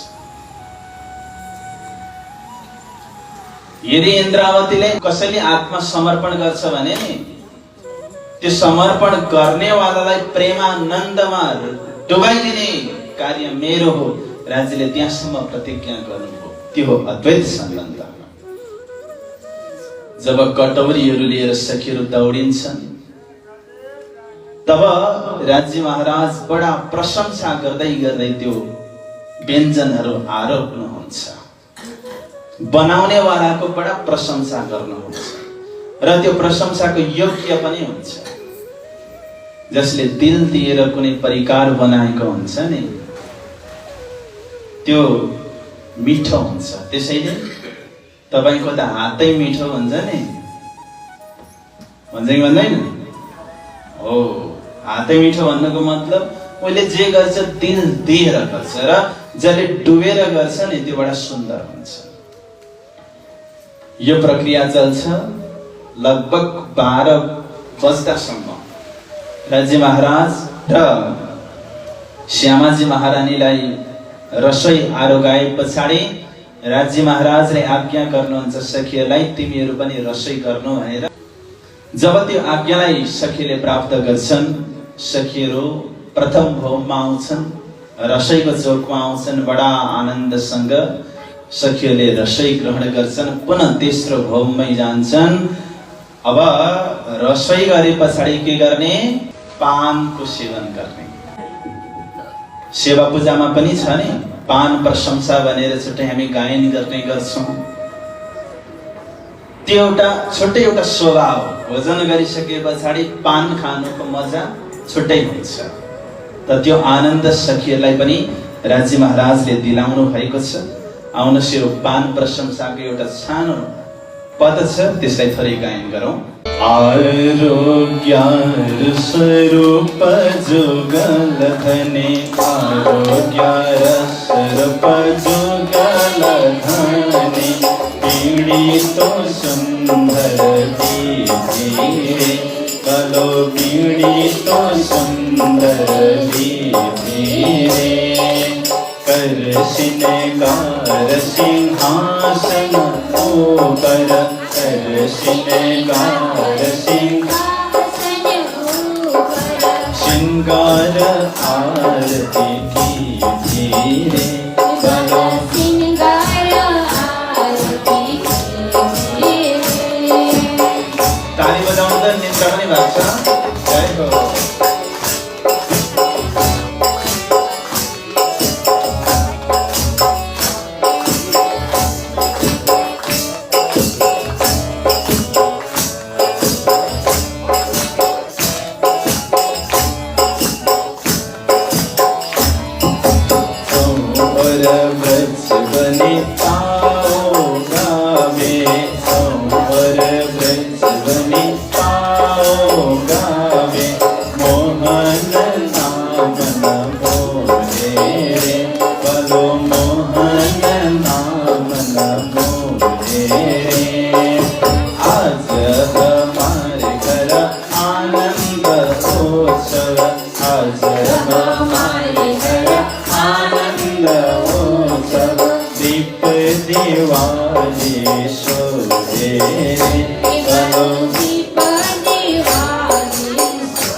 श्री कृष्ण कन्हैया लाल की त कस्तो खालको शोभा हुन्छ त्यो पान प्रशंसामा भने पिया बेडीलाई जिन हातसौं शोभित पतली अंगुरी ताबिज जोत नंगन की अति झलकत है मुन्दरी। जब पियाले बेडी आफ्नो हातबाट लिनुहुन्छ नि शोभित पतली अंगुरी, राज्य महाराज का पतली अत्यन्तै सुन्दर औंलाहरू सुशोभित हुन्छ। ताबिज जोत नंगनकी, त्यो बीचमा राज्य महाराजको औंलाहरूमा बिट्टीहरू औँठीहरू हुन्छन्। त्यो औँठीहरूको रत्नबाट निक्लेको प्रकाश जगमगाइरहेको देखिन्छ। अति झलकत है मुन्दरी, औँठीहरू अत्यन्तै झलझलाकार भएर त्यहाँ बसिरहेको शोभाको प्रतीत हुन्छ। त यो पानकै कुरा गर्दाखेरि बडा एउटा सुन्दर शब्द राख्नु भयो यहाँ। एक लालक तम्बुलकी क्यों कौं अधर तौला। राज्य महाराजको ओठ नै रातो, त्यसमाथि पनि पान खाएर त्यो पानको अलिकति रातो निस्किएको हुन्छ नि, त्यो शोभा त अवर्णीय छ। बडा सुन्दर ढङ्गले राख्नुभयो। त यस्तो प्रकारको लीला सबै समाप्त भए पछाडि दिउँसोको 12 बज्छ, यानि कि 2 प्रहरको समय पुरा हुन्छ। त्यस पछाडि राज्य महाराज नीलो पीलो मन्दिरमा शयन गर्नुहुन्छ। राज्य महाराजको सेवा गर्नको लागि ठकुरानीजी बस्नुहुन्छ भने 12,000 ब्रह्मात्माहरू 12 बजेदेखि 3 बजेको समयसम्म विहार गर्ने गर्दछन् परमधाममा। कहाँ कहाँ जान्छन् यी सखीहरू?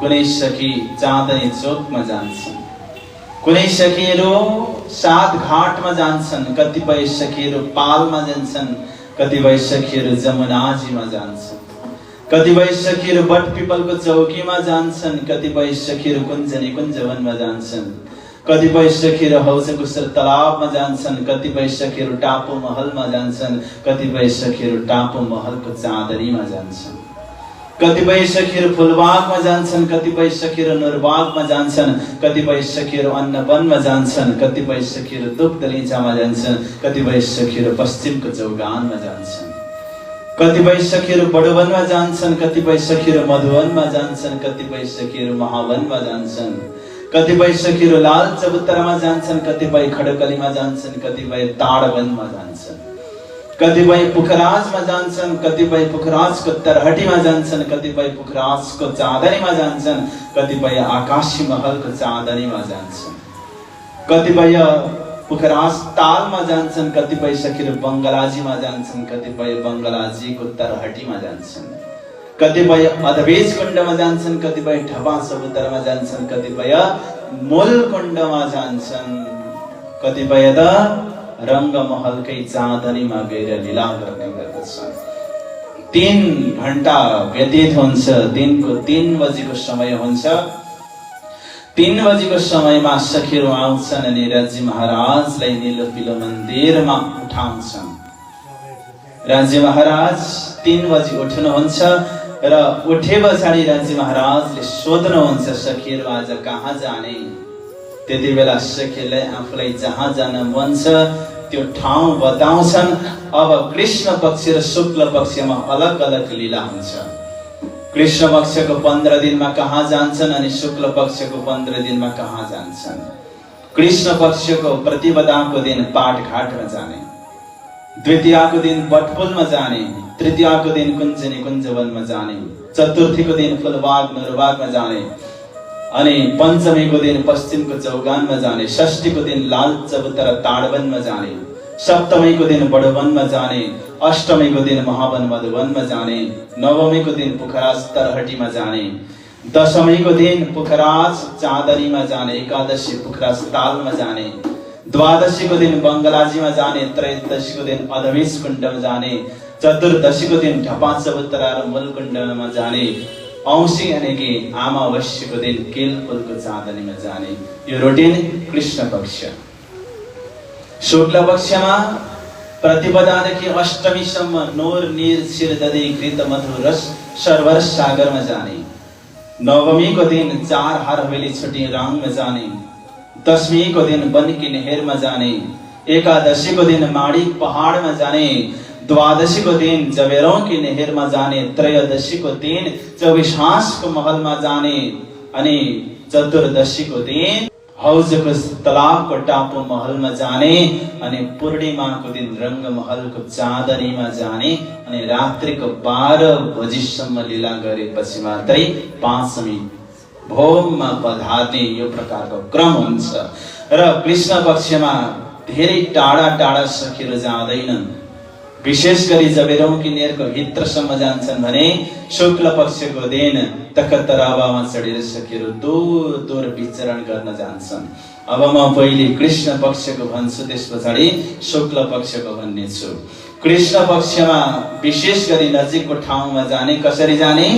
सुखपालमा सवार भएर तेस्रो भोममा राज्य महाराजले सुखपाललाई याद गर्ने बित्तिकै सखीहरूको सेवाको लागि 6000 सुखपालहरू त्यहाँनिर तैनात अवस्थामा आउँछन् अनि सुखपालमा चढेर सखीहरू कहाँ जान्छन्? विचरण गर्नको लागि जान्छन्, जहाँ जानु पर्ने हो त्यहाँ। दो दो रोही मिल बैठती सुख लेती सुखपाल, कहा सुख साथ मां सुख के शरीर जात जोया ताल। त्यो एउटा सुखको के कुरा गरौँ? दुईजना सखी एउटा सुखपालमा बस्छन् अनि सुखपाल कस्तो छ? मैले हिजो पनि थोरै भनेको थिएँ, मनवेगी, इच्छाचारी र नोरको सुखपाल। 6000 एकैचोटि आकाशमा उडान भर्दाखेरि कोही सुखपाल श्री राज श्यामाजीको दायाँ तरफ, कोही बायाँ तरफ, कोही अगाडि, कोही पछाडि, कोही तल, कोही माथि। जमिनका पशुपक्षी जमिनमै दौडिन्छन्, आकाशका पशुपक्षी सँगसँगै आकाशमै दौडिन्छन्। कोही पिउँ पिउँ भन्छन्, कोही धनी धनी भन्छन्, कोही राजी राजी भन्छन्, कोही तुही तुही भन्छन्। वास्तवमा यही समय नै वास्तवमा सुहावना समय हो। सुन्दर साजी भक्तजन, कुन समय चाहिँ हाम्रो लागि सुहावना हो, सुन्दर हो भन्दा जब धनी र अङ्गनाको बीचमा मिलन हुन्छ, त्यही समय नै हाम्रो सुहावना समय हो।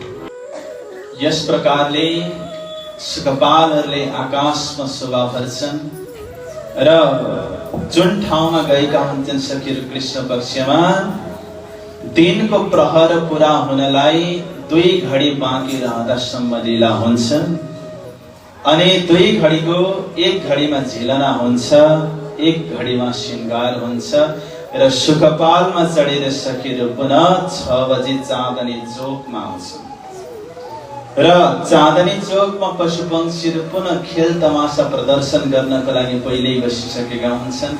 त्यहाँनिर आएर पशुपक्षीहरूको खेल तमासालाई राज्य महाराज सखीहरू निहार्नुहुन्छ। पशु नै गाउने, पशु नै बजाउने, पशु नै नाच्ने, त्यो प्रकारको त्यो लीला हुन्छ भने त्यसैको बीचमा रसोईको पालीवाला सखीहरू रसोईको चोकमा गएर रसोई बनाउँछन् र रसोई पुरा भए पछाडि, रसोई तयार भए पछाडि रसोई लीलाको लागि आह्वान गर्छन् सखीहरूले। राज्य महाराज सखीहरू सबै प्रथम भोमकै रसोईको चोकमा गएर रसोई लीला पुरा भए पछाडि 7:30 हुन्छ बेलुकाको। रात्रिको प्रथम प्रहरको 4 घडी समय व्यतीत भइसकेको हुन्छ, 4 घडी समय बाँकी हुन्छ। 7:30 बजेदेखि 9 बजेसम्म पुनः नृत्य लीला हुन्छ चौथो भोममा। चौथो भोमको 28 स्तम्भको सिधा अगाडि चौथो चौरस हवेलीमा निरत कक्ष छ। त्यहाँनिर निरतको बागा पहिरेर पालोवाला सखीले बडा सुन्दर त्यहाँ नृत्य प्रस्तुत गर्छन्। त्यहाँका चित्रकारीहरू पनि नाच्छन्। सैया निरत हो त चौथी भोममै जित महोल बन्यो है विशाल। यो निरत लीलाको आनन्दमा सहभागी भएर 9 बजे बेलुकाको तब राज्य महाराजको शयन गर्ने बेला हुन्छ। 21 जना सखीहरू रंग परवारी मन्दिरमा विशेष राज्य महाराजको सेवामा उपस्थित हुन्छन्। बाँकी सखीहरू आफ्नो आफ्नो मन्दिरमा गएर शयन गर्छन्। राज्य श्यामाजीको सेवा गरिसके पछाडि ती विशेष सखीहरू पनि आफ्नो आफ्नो मन्दिरमा गएर शयन लीलामा सहभागी हुन्छन्। यो क्रम चल्छ 9 बजेदेखि 12 बजे, 12 बजेदेखि 3 बजे, 3 बजेदेखि बिहान 6 बजेसम्म शयन लीला चल्छ। मैले कृष्ण पक्षको बताएँ, अब शुक्ल पक्षको म बताउँछु। 3 बजे दिउँसो रङ्गमहलबाट बाहिर निस्के पछाडि रात्रिको 9 बजेसम्म वनमा नै बिहार हुन्छ, वनमा नै झिलना हुन्छ, वनमा नै वनफलहरू खाने कार्यक्रम हुन्छ, वनमा नै श्रृंगार हुन्छ र सिधा 9 बजे 5 मे भोममा सुखपालमा तख्तरवामा चढेर सखीहरू आउँछन् र शयन लीलामा सहभागी हुन्छन् भने पूर्णिमाको एक दिन चाँदनीमा गएर 12 बजेसम्म आनन्दमा सहभागी हुन्छन् सखीहरू। त्यस पछाडि शयन लीलामा उनीहरू 5 मे भोममा आउँछन् र शयन लीला अगाडि बढ्छ। बिहानको 6 बजे फेरि नयाँ रुटिन सुरु हुन्छ। अलग अलग ठाउँमा जाने यो प्रक्रियामा सखीहरू सहभागी हुन्छन्।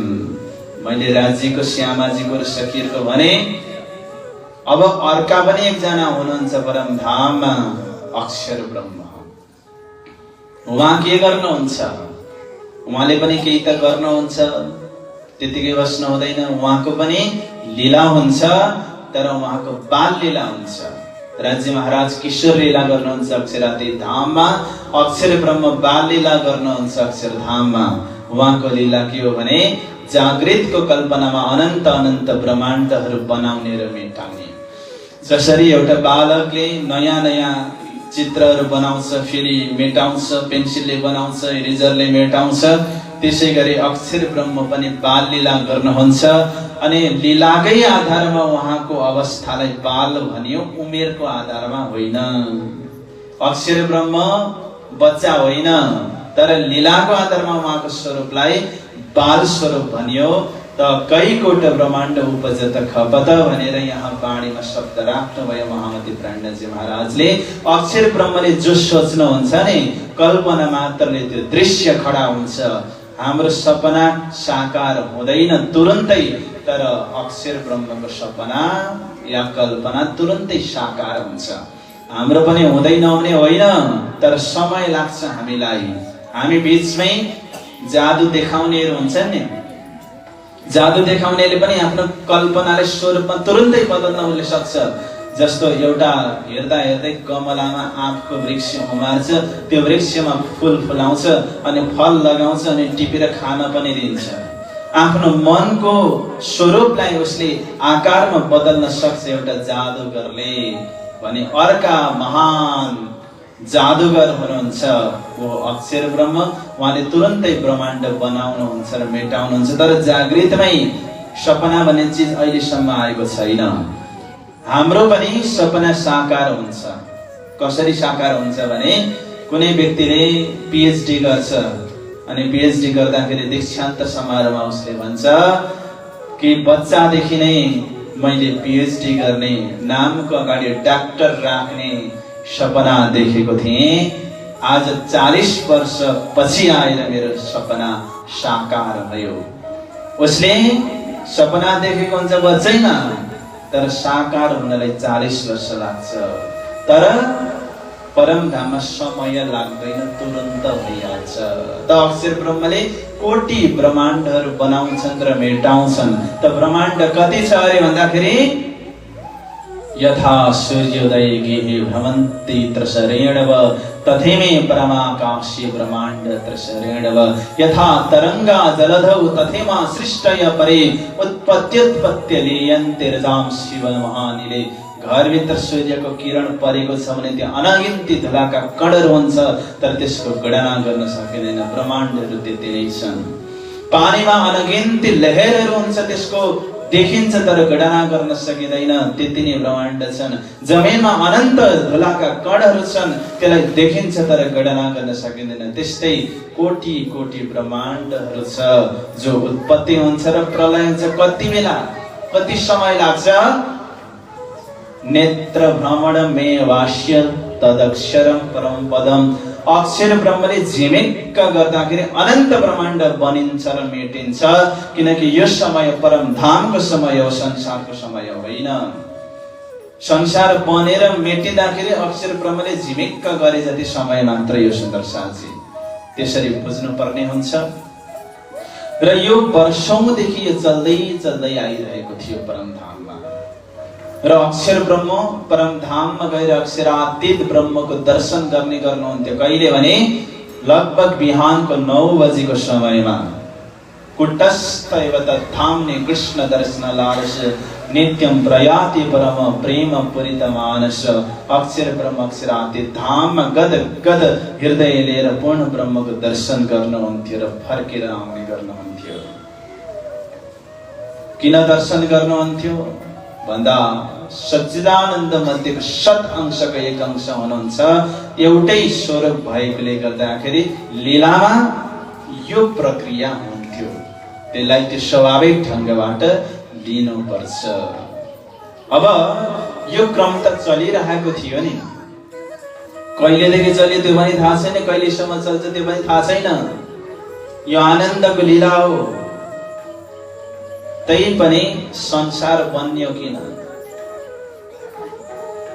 परम धाममा लीला हुन्थ्यो नि, त्यहाँनेर लीलाको साथमा संवाद पनि हुन्थ्यो र हर कोहीले भन्ने गर्थे मेरो प्रेम ठुलो, दायमा रब्त करत रुहे आदि हक्क।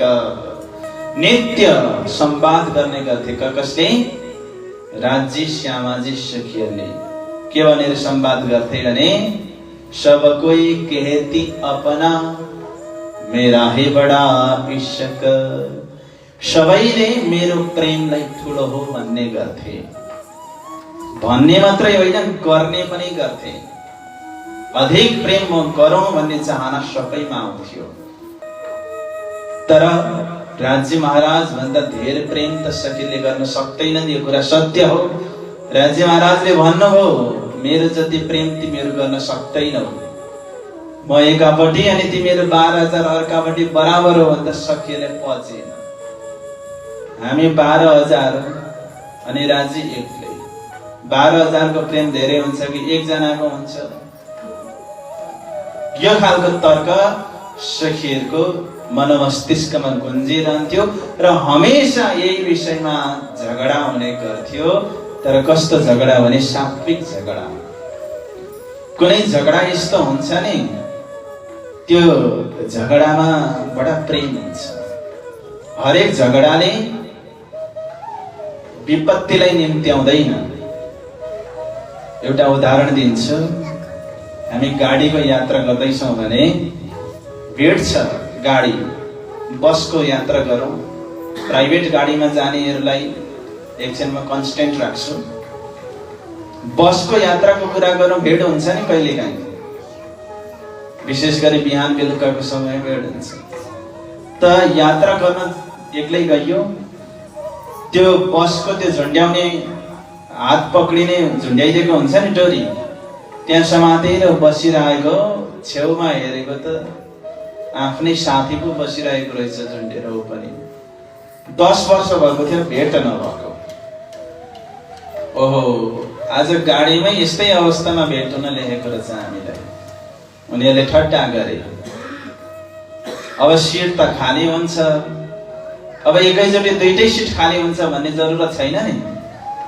एउटा सिट खाली भयो, अब त्यो सिटको उत्तराधिकारी पनि ती दुईजनै छन्, किनकि त्यो सिटको नजिकै ती दुईजना मात्रै छन्, अरू छैनन्। अब त्यो खाली भएको सिटमा बस्नलाई त्यहाँ झगडा चल्छ दुईजनाको। एउटा साथीले भन्छ साथी तपाईँ बस्नुहोस् खाली भयो। अर्को साथीले होइन होइन होइन म त तगडै छु, तपाईँ बरु कस्तो हुनुहुन्छ तपाईँ बस्नुहोस्। सिट खाली छ, को पहिले बस्ने भनेर त्यहाँ झगडा हुन्छ। म बस्दिनँ तपाईँ बस्नुहोस् भनेर, त्यो पनि एउटा झगडा हो नि। तर कति मिठो झगडा हो त्यो। ल एकजना त बस्नै पर्यो त्यहाँनिर, जसो तसो बस्यो। अनि छेउको सिट पनि खाली भयो, त्यो सिटमा अर्को साथी पनि गएर बस्यो। दुईजना साथी सिटमा बसेर जान पाए। भाडा तिर्नु पर्यो कि परेन? भाडा तिर्ने बेलामा दुईजनाले गोजीमा हात हाल्छ। अनि के गर्छन्? अरे पक्नु न म दिन्छु। अर्कोले भन्छ होइन होइन मलाई पहिले सिटमा नि बस्नु, भाडा त मै दिन्छु। त्यो सहचालक भाइ आउँछ भाडा उठाउँदै, त्यो झगडा गरेको देखेर एकछिन माग्दैन पनि, तपाईहरु कुरा मिलाउनुहोस् है, अनि म फेरि आउँछु। अनि भरे कसले भाडा दिने भनेर पुरा झगडा चल्छ के, उसको भाडा पनि मै दिन्छु भनेर। यो एउटा मिठो झगडा यो संसारमा पनि चलिरहेकै छ। त यो खालको एउटा प्रतिस्पर्धा, ज्यादा प्रेम गर्ने परम धाममा हमेशा चलिरहेको थियो। हम जाने इश्क बड़ा हम पे, बड़ी रूह और हक से, बड़ी रूह जाने सबसे बड़ा इश्क है हम में। त आफ्नो प्रेम ठुलो। तर राज्य महाराजलाई नसकी कसैलाई पनि यो स्वीकार हुँदैन थियो।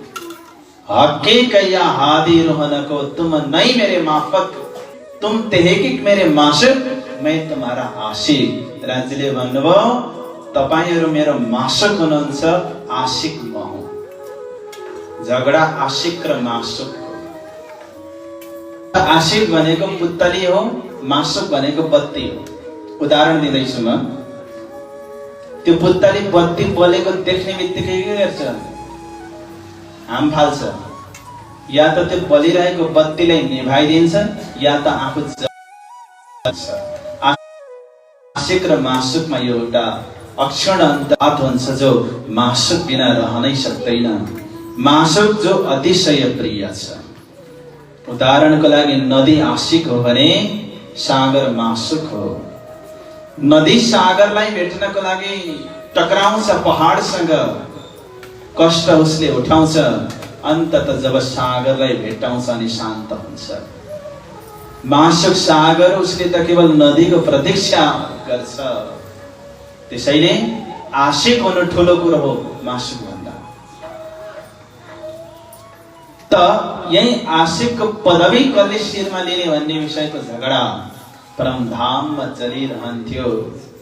तर राज्य महाराजले आज हेर्नुभयो सखीहरुमा यो भावना किन आयो भन्दाखेरि सखीहरुमा प्रेम त लभालभ छ, तर त्यो प्रेममा ज्ञानको थोरै कमी छ।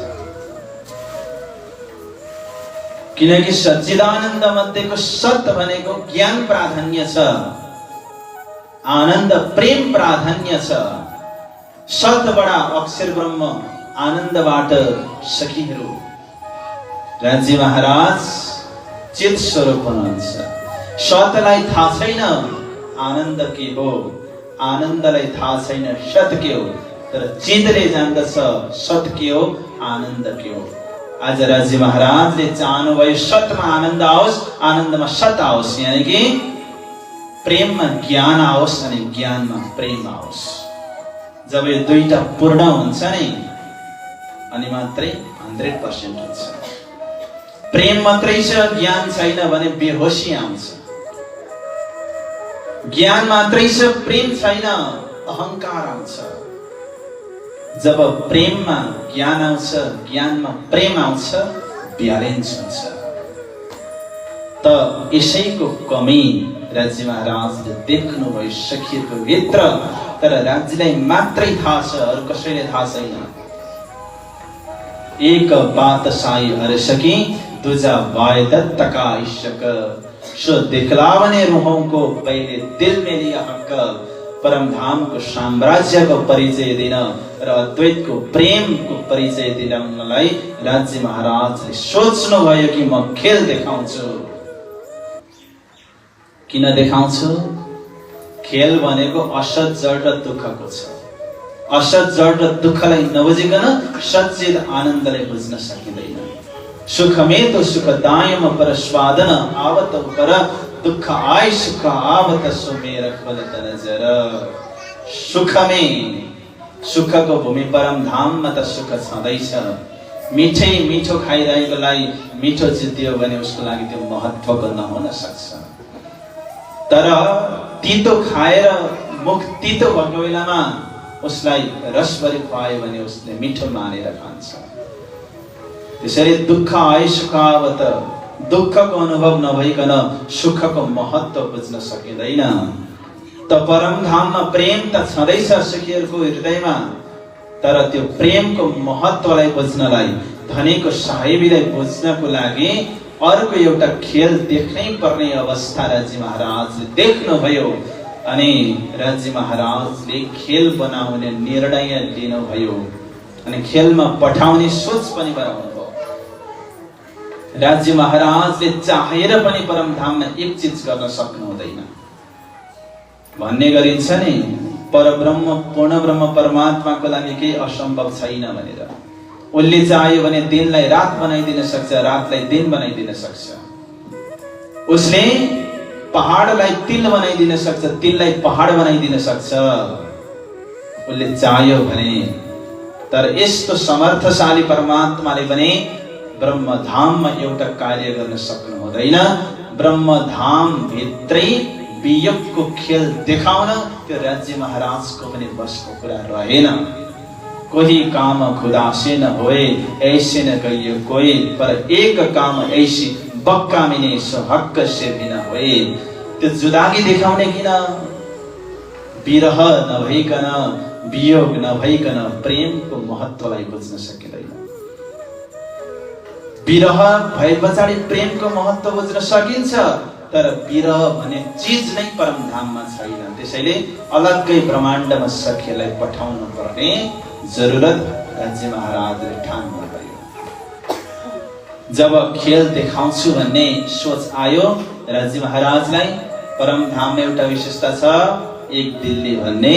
राज्य महाराजले खेल देखाउँछु भन्ने सोच बनाउनु भएको थियो, म खेल हेर्छु भन्ने सोच गयो अक्षर ब्रह्ममा, श्यामाजीमा गयो अनि सखीहरूमा गयो। तर भित्र कस्तो खालको नयाँ भावना सल्मलाइरहेको छ, न त अक्षर ब्रह्म जान्दछन्, न श्यामाजी जान्नुहुन्छ, न 12,000 ब्रह्मात्माहरू जान्दछन्।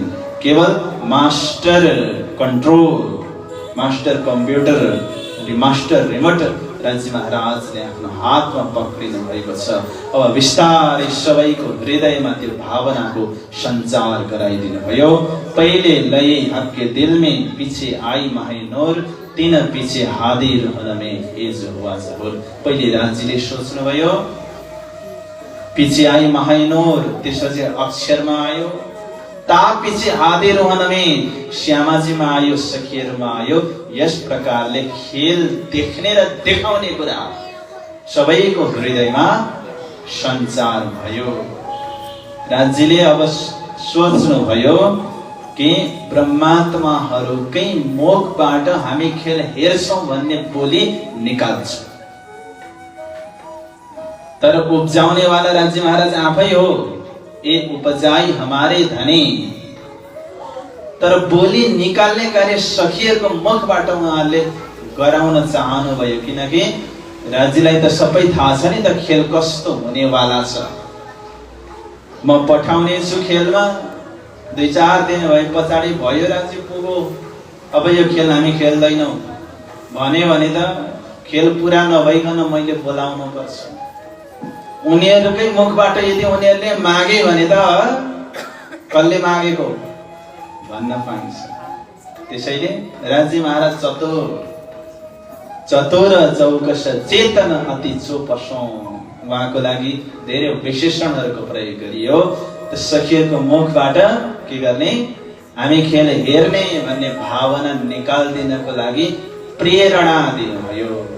त कस्तो खालको प्रेरणा दिनुभयो भने, इतिहासमा आजसम्म घट्दै नघटेको, परमधामको इतिहासमा नघटेको घटना घटित गराइदिनु भयो। के गरिदिनु भयो भने, अक्षर ब्रह्म दर्शन गर्नको लागि 9 बजेको समयमा आउँदाखेरि आज अक्षर ब्रह्मलाई राज्य महाराजले पुरा झुकेर दर्शन दिनुभयो।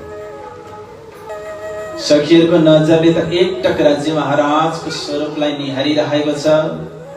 आज राज्य महाराजले यसरी विशेष महत्त्व दिएर कसलाई दर्शन दिनुभयो? सखीहरूले हेर्छन्, छक्क परे, राज्य महाराज जस्तै स्वरूप अर्को देखे।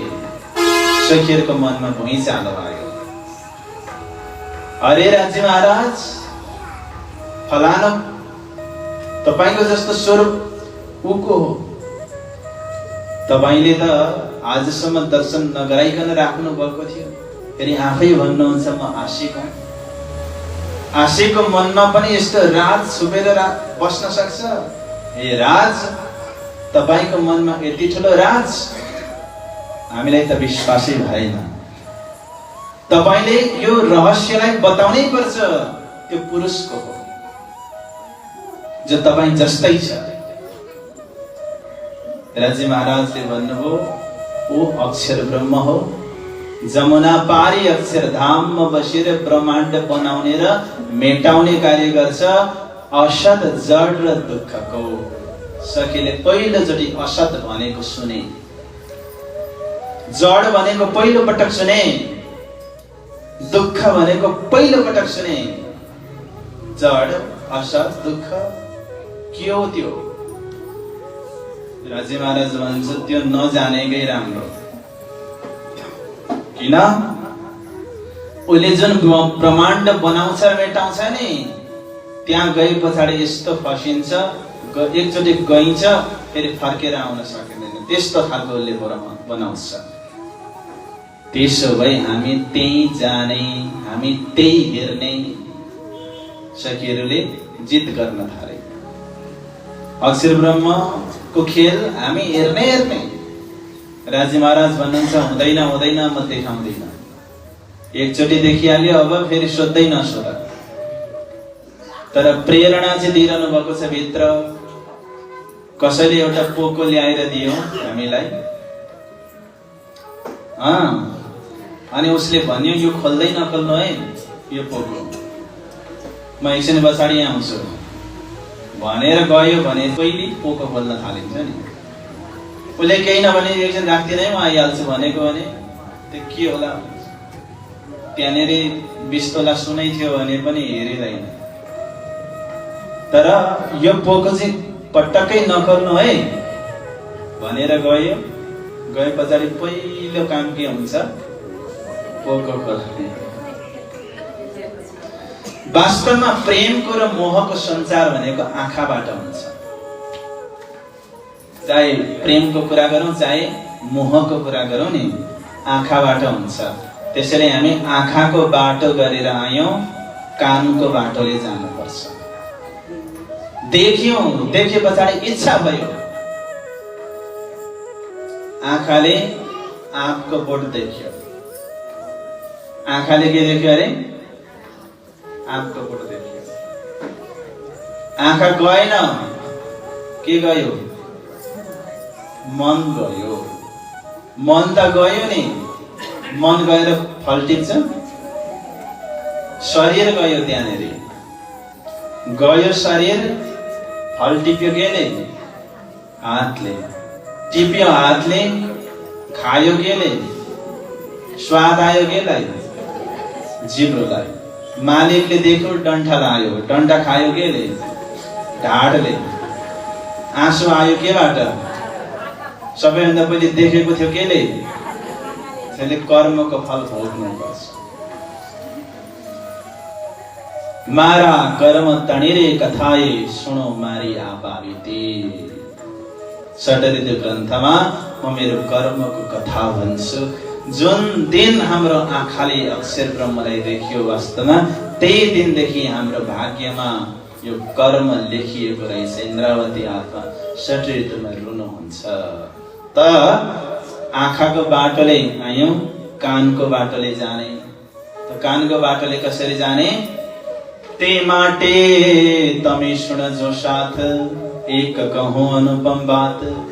चर्चा सुनजो दिन ने रात, आपने त्रुठा प्राणनाथ।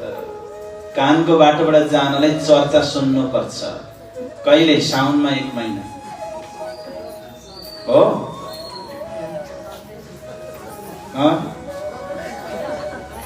सधैँ दिनमा पनि सुन, रातमा पनि सुन।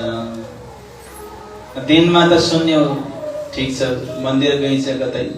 रातमा कसरी सुन्ने,